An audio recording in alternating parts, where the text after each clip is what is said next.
Varicose veins కి సరైన చికిత్స కోసం సంప్రదించండి ఎవిస్ హాస్పిటల్. నమస్తే అమ్మా. అమ్మ చెప్పరా జయ. అమ్మ, ధనుర్మాసం విష్ణు మాసం అంటారు కదమ్మా. మరి ఈ విష్ణు మాసంలో మనం గతంలో మాట్లాడుకున్నప్పుడు మీరు ఒకసారి చెప్పారు 4 అంటే ప్రతి గురువారం కూడా లక్ష్మీదేవికి ప్రత్యేకమైన పూజ చేసే విధానం ఉందని. అవును కదా. అమ్మని కొలిస్తే అయ్యవారిని కొలిసినట్టే ఆటోమేటిక్గా ఆయన కూడా ప్రసన్నుడైపోతాడు. ఈ అమ్మని కొలిచేటప్పుడు ఏమైనా విధి విధానాలు ఉన్నాయా? తల్లి స్థిరంగా ఉండాలి అనుకుంటే ప్రతి ఒక్కరు అదే కదా కోరుకుంటారు. ఎవరు వచ్చినా పంపించేయాలనుకుంటామమ్మా. లక్ష్మీదేవి మాత్రం మన ఇంట్లో స్థిరంగా ఉండాలని కోరుకుంటాం. ఇప్పుడు మీరు అడిగిన దానిలో 2 ప్రశ్నలకి కూడినటువంటి జవాబు ఇది. అమ్మ, మార్గశిర మాసంలో మార్గశిర లక్ష్మీ వారాలు అనేది ఒక పెద్ద నియమ నిబంధన, ఒక వ్రతం. ఆ 5 వారాల వ్రతం అది. 5 వారాలకి అది కూడా మామూలు ఒక కథ. ఆ కథలో వచ్చినటువంటి దానిలో కూడా నియమనిష్టలు పాటించడం. ఓ రోజు తిమ్మనం, ఓ రోజు అట్లు, ఒక రోజు చిమ్మిలి, ఓ రోజు అట్లా తీపి బూరెలు, ఇలాంటివన్నీ పాటించాలి. ఒక్కొక్క రోజు ఒక్కొక్కటి చెప్పి మన నైవేద్యాలు చేసుకుంటాం. సరే, ఈ నైవేద్యాలు పెట్టడం, వ్రతం పాటించడం అనేది ఒక అదొక ఎపిసోడ్ చేసి ఇస్తాను తప్పకుండా. ఇప్పుడు మీరు అడుగుతున్నది ఇంట్లో ఉండేటువంటి లక్ష్మీదేవి స్థిరంగా ఉండాలి అని మనం ఒక మాట అనుకుంటూ ఉంటాం. ఎప్పుడైనా కూడా స్థిరోభవ వరదోభవ సుప్రసన్నోభవ అని అనుకుంటూ ఉంటాం పూజలు చేసేటప్పుడు. కారణం ఏమిటి అని అంటే, లక్ష్మి స్థిరంగా ఉండాలి అంటే అర్థం ఏంటి అంటే, లక్ష్మిని మన ఇంట్లో కట్టేస్తామని కాదు, పక్కింటికి వెళ్ళకూడదని కాదు. ఎప్పుడూ ఇంట్లో ఆనందంగా ఉండడమే లక్ష్మీదేవి. మీరు అనుకుంటున్నట్టు లక్ష్మీదేవి అనగానే ఒక డబ్బుల మూట కాదు. అన్నిటిలో ఉండేది లక్ష్మి.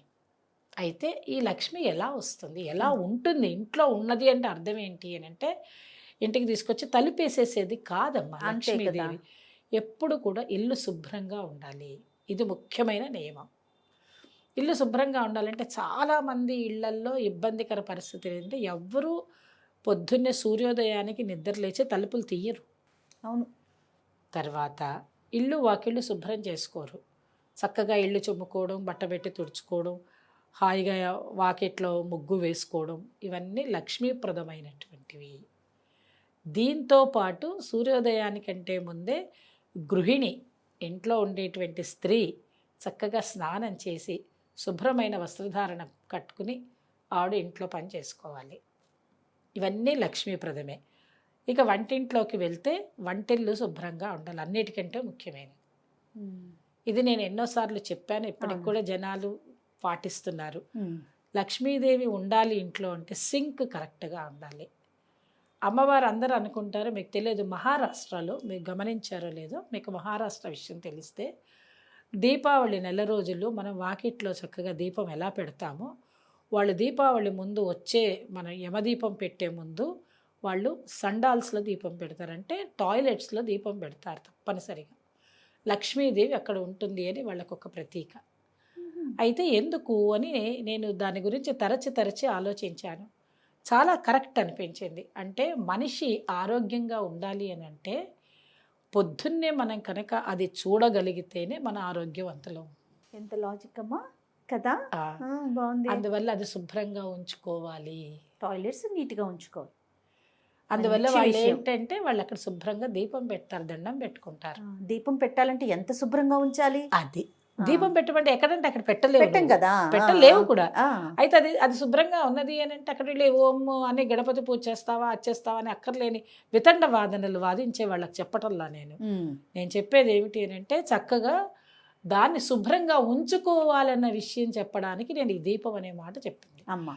అయితే లక్ష్మీప్రదం ఎలాగా ఇల్లు శుభ్రంగా పెట్టుకోవాలి అంటే, చాలామంది వంటిళ్లల్లో అక్కర్లేని చెత్త చెదారం బొద్దింకలు ఇంకా చెప్పనే అవసరం లేదు. అంటే అలా ఉన్న చోట లక్ష్మీదేవి ఉండదు, వెళ్ళిపోతుంది. జ్యేష్ఠాదేవి వచ్చి కూర్చుంటుంది. మీరు ఇంట్లో వంటింట్లో స్టవ్ శుభ్రంగా ఉండాలి.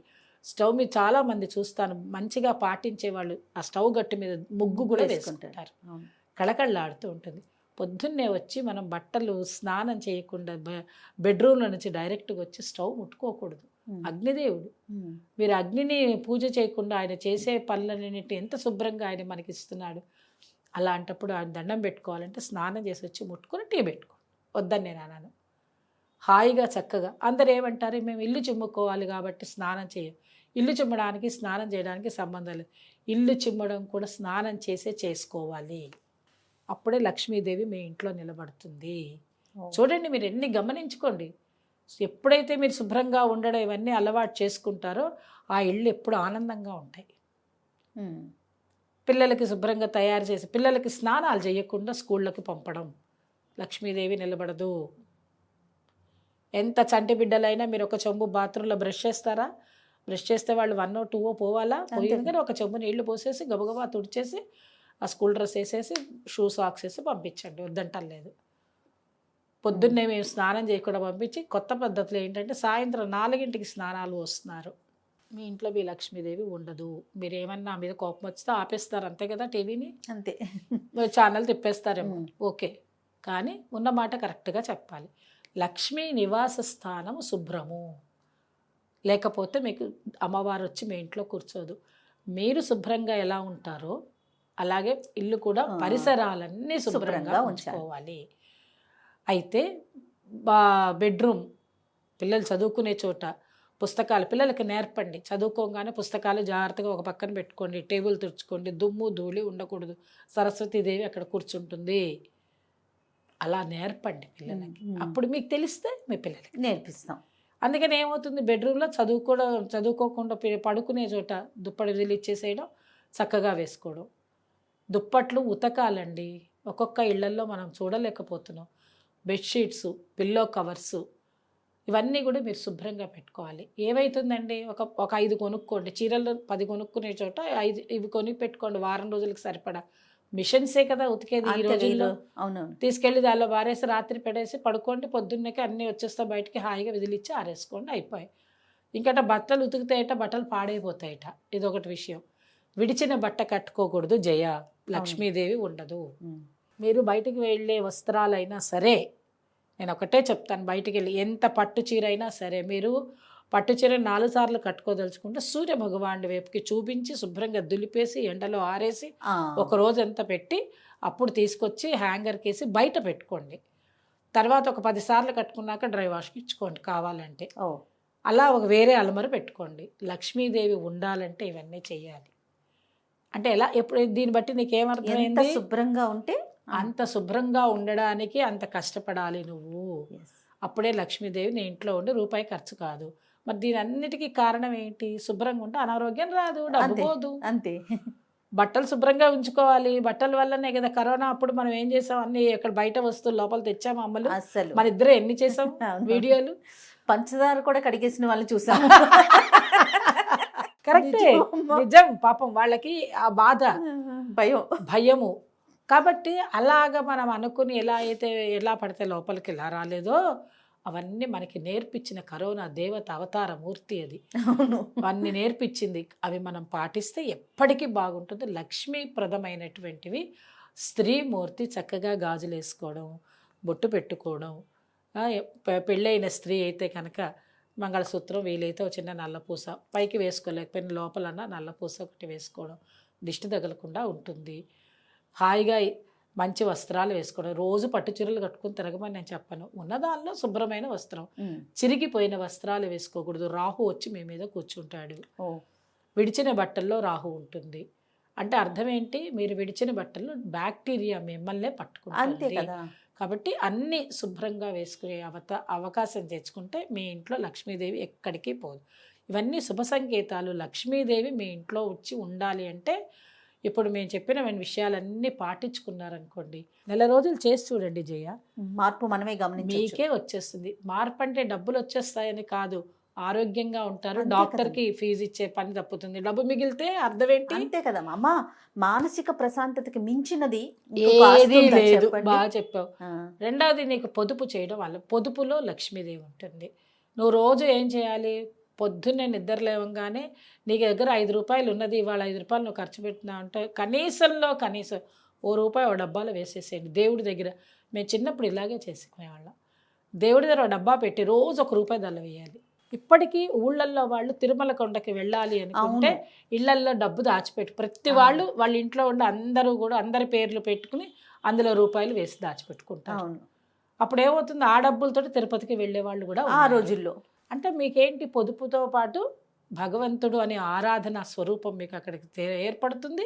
లక్ష్మీదేవి మీ ఇంట్లోనే నిక్షిప్తమై ఉంటుంది. ఓకే. అవన్నీ మీరు మర్చిపోయి ఏదో లక్ష్మీదేవి ఉండాలంటే ఫోటోకి దండ వేసేస్తే వచ్చేస్తుంది, పూజ చేసేస్తే వచ్చేస్తుంది, డబ్బులు ఖర్చు పెట్టేసి ఇన్ని పువ్వులు అవి తీసుకొచ్చి చేస్తే కాదు.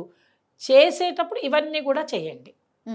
చేసినట్టయితే మీ ఇంట్లో మీ లక్ష్మి మీ దగ్గరే ఉంటుంది. ఇంకా గుమ్మాన్ని ఎలా శుభ్రంగా గుమ్మం శుభ్రంగా పెట్టుకోవాలి. గుమ్మం శుభ్రంగా పెట్టుకోవడం అంటే ఏంటి, బ్యాక్టీరియా లోపలికి రాకుండా ఉండాలంటే గుమ్మం శుభ్రంగా కడుక్కోవాలి. కడిగిన తర్వాత ఇప్పుడు గుమ్మాలు ఉండే ఇళ్ళు ఉంటే, కొంతమంది ఇళ్ళకి గుమ్మాలు పెట్టుకోకుండా కూడా స్టైల్ కోసం చేస్తున్నారు. ఒకవేళ గుమ్మం ఉంటే మాత్రం గుమ్మం శుభ్రంగా బట్టబెట్టి తుడవండి. ఫస్ట్ పొడి బట్టబెట్టి తుడిచి, తర్వాత తడి బట్టబెట్టి శుభ్రంగా తుడి, కానీ నీళ్లు పోస్తే జారి పడతారు పిల్లలు.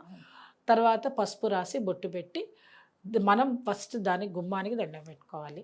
అందుకే చూడండి, చాలామంది ఇళ్లలోకి వెళ్తున్నప్పుడు ఇట్లా అనుకొని వెళ్తారు. తర్వాత గుమ్మాన్ని ఎప్పుడు అలంకరణ చేసి పెట్టుకోవాలి. ఎప్పుడు మీ ఇంట్లో ఎప్పుడు కూడా మామిడి మండలు కట్టి ఉండాలి. పండగ అప్పుడే అనుకోకండి అమ్మా, ఎప్పుడు ప్రతి శుక్రవారానికి కట్టుకోండి. చక్కగా పువ్వుల మాలలు కట్టుకున్నారు, బంతి పూలు అన్నీ దొరుకుతాయి మనకి, హాయిగా నీట్గా పెట్టుకోండి. అది గుమ్మం పూజ. గుమ్మం అంటే ద్వారలక్ష్మి.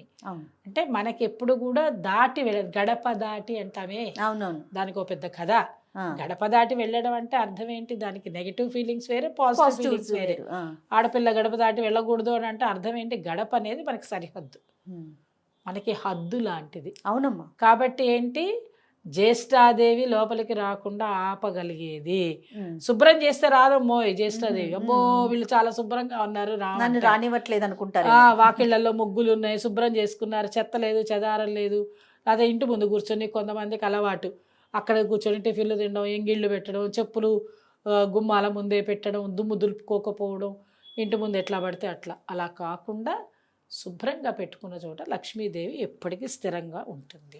ఇంకా చెప్పుకోవాల్సిన విషయాలలో ఒకటి ముఖ్యమైన సమస్య, ముఖ్యమైనటువంటి పాయింట్ రెండు ఉన్నాయి ఇందులో. ఏంటమ్మా? ఇప్పుడున్న వాళ్ళలో ఏంటంటే ప్రతిదాన్ని భూతద్దంలో పెట్టి చూస్తున్నారు. ఒకటి, మనసుని చికాకు పెట్టుకోవడంలో ఫస్ట్ పాయింట్లో ఉంటున్నారు. ఏ ఆడపిల్లలైనా సరే మగపిల్లలైనా సరే ఇళ్లల్లో మనసు ప్రశాంతంగా పెట్టుకోవాలి. ఇంట్లో ఉన్నంతసేపు మనసు ప్రశాంతంగా ఉంటే ఆటోమేటిక్గా మీరు బయటికి వెళ్ళాక హాయిగా ఉంటారు. ఏ ఇంట్లో అయితే మనసు ప్రశాంతంగా పెట్టుకుని ఏ గొడవలు, చిన్న చిన్న విషయాలకి కూడా చీటికి మాటికి గొడవలు పడిపోయి విసుకులు విరామాలు అవన్నీ ఇంట్లో పిల్లల మీద పెద్దల మీద చూపించి మనమే ఒక వలయం సృష్టించుకుంటున్నాం. అవసరం లేని విషయాలకి ఏముండదు అక్కడ. ఇది కరెక్ట్. అది ఉపయోగించే విషయం ఏమీ ఉండదు, ఏదో చిన్న విషయం. ఎందుకంటే మన మనసు ప్రశాంతంగా లేదు అంటే ఎప్పుడైతే ఫిట్ ఆఫ్ యాంగర్ వస్తుందో దాంతో. ఇంకొకటి ఒక విషయం చెప్తా జయ, అయినవేం అనుకోకపోతే మాత్రం చెప్పండి. ఈ సెల్ ఫోన్ వచ్చాక మీరు ఈ సెల్ ఫోన్లో పెట్టే మెసేజ్లతోటి అవతల వాళ్ళు ఇంట్లోనే మెసేజ్లు మమ్మల్ని మీకు నువ్వు పక్కన వాళ్ళకి ఇంట్లోనే మెసేజ్లు, అక్క చెల్లెళ్ళకి అన్నదమ్మలకి ఎక్కర్లేని మెసేజ్ పెట్టడం కూడా పెద్ద ఆర్ట్ బంగారం. ఏదో ఒకటి రాసేయడం, ఏదో అనేసాలే అది నువ్వు మాట్లాడినట్టే నీ మెసేజ్ వస్తుంది. అంతే తెలుసా? అంతేగా. ఇప్పుడు నేను జయతో మాట్లాడాలే, కాదమ్మా జయ అని పెట్టాలి. అదే కనుక నేను జయ సరా చూసుకున్నానులే అని నేను లే అని రాశాను అనగానే నీకు నాకు విరోధం. అంతే కదా, గ్యాప్. కాబట్టి అప్పుడే పోట్లాటలు, మనసు అక్కడ పొద్దున్నే గొడవలు అక్కడ స్టార్ట్ అయిపోతాయి. అందుకని అలాంటివన్నీ చేసుకోకుండా, గొడవలు పడకుండా, అనవసరమైన విషయాలను మైండ్లోకి తీసుకోకుండా ప్రశాంతమైన జీవనం చేయడానికి ఒక నిబద్ధతగా ఉండడం. మీరే ఒక టైం టేబుల్ తయారు చేసుకుని, మనసులో టైం టేబుల్ పేపర్ మీద రాయొద్దు, టైం టేబుల్ తయారు చేసుకుని కనుక జీవనాన్ని సాగించినట్టయితే హాయిగా ఉండగలుగుతారు. మీతో పాటు మీ చుట్టూ ప్రపంచం కూడా సంతోషంగా ఉంటుంది. లక్ష్మీదేవి ఆటోమేటిక్గా మీ ఇంట్లోనే ఉంటుంది, పక్కింటికి వెళ్ళామన్నా వెళ్ళదు. సూపర్, ఇది బాగుంది. రైట్ అమ్మా, నమస్తే అమ్మా.